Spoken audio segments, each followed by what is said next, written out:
Assalamualaikum warahmatullahi wabarakatuh. Halo teman-teman semuanya, saya akan menjelaskan tentang materi pembelajaran yang terkait pada mata kuliah biologi sel dan molekuler.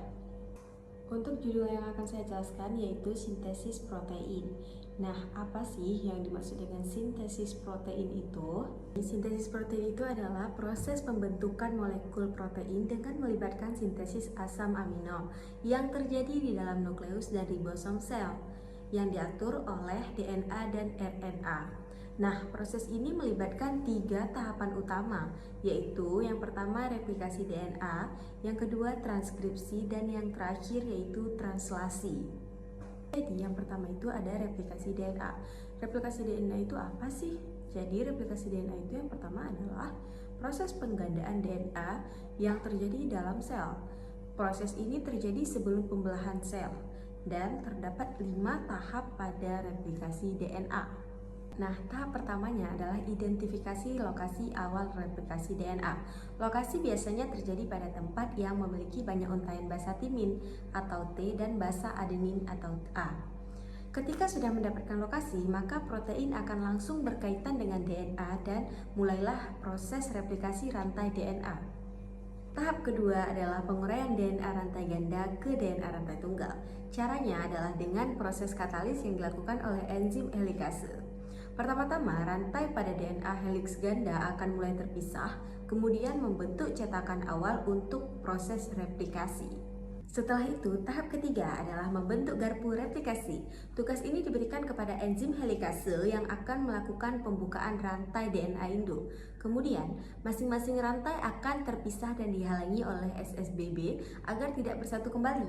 Lalu enzim primase akan membentuk satu rantai RNA lalu menjadi DNA primer.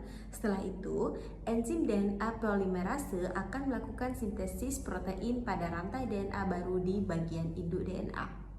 Lalu tahap keempat adalah engolasi dan inisiasi, yaitu proses inisiasi yang dimulai dengan sintesis RNA yang berlanjut pada proses perpanjangan atau engolasi DNA baru lewat enzim DNA polimerase.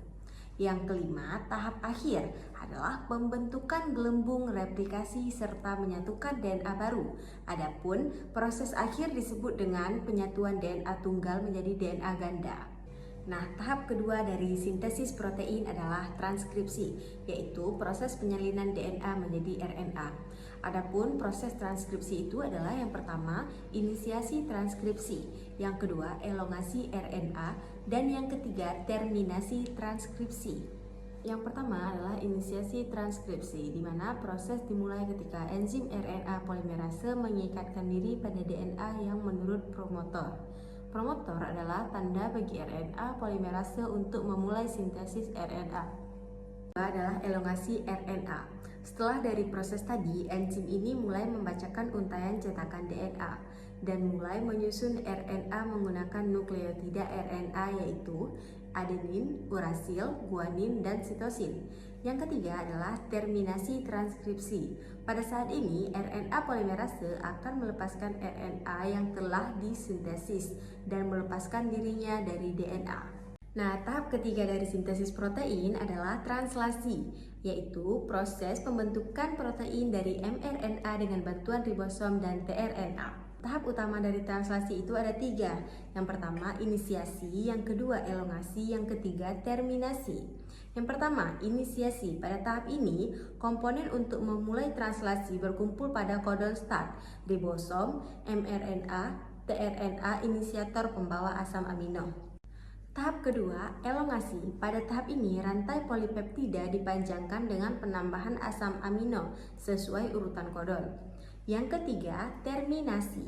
Tahap terakhir terjadi ketika ribosom mencapai kodon stop pada mRNA dan protein dilepaskan. Terima kasih atas waktunya. Assalamualaikum warahmatullahi wabarakatuh.